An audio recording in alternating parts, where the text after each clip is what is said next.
Я ось наостанок буквально не можу не запитати про буквально таку от буденну річ. Сьогодні зовсім буденно, абсолютно не геополітика, це наші українські справи. Олександр Мережко, правник, замість кадрового дипломата, вам добре знайомого Богдана Яременка на посаді голови Комітету закордонних справ у парламенті.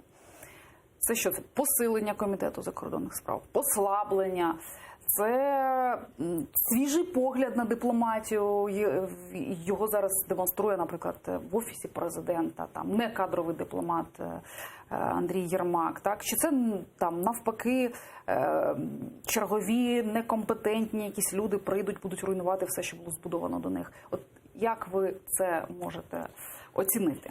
Ну, пам'ятаєте, колись така відома людина сказала, що парламент – це не місце для дискусій.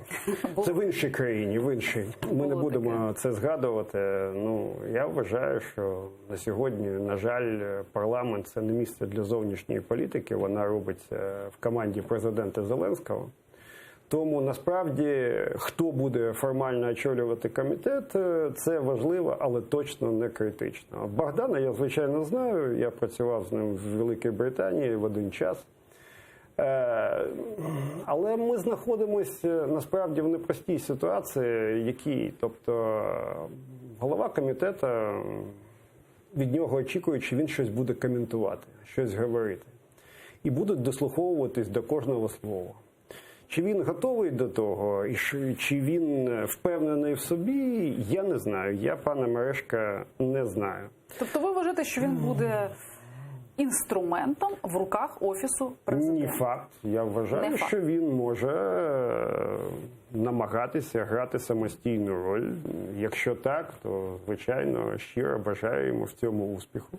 А це можливо, будучи не кадровим дипломатом, на цій посаді, на цій позиції, ну, власне, грати якусь роль, не знаючи навіть там дипломатичного інструментарію?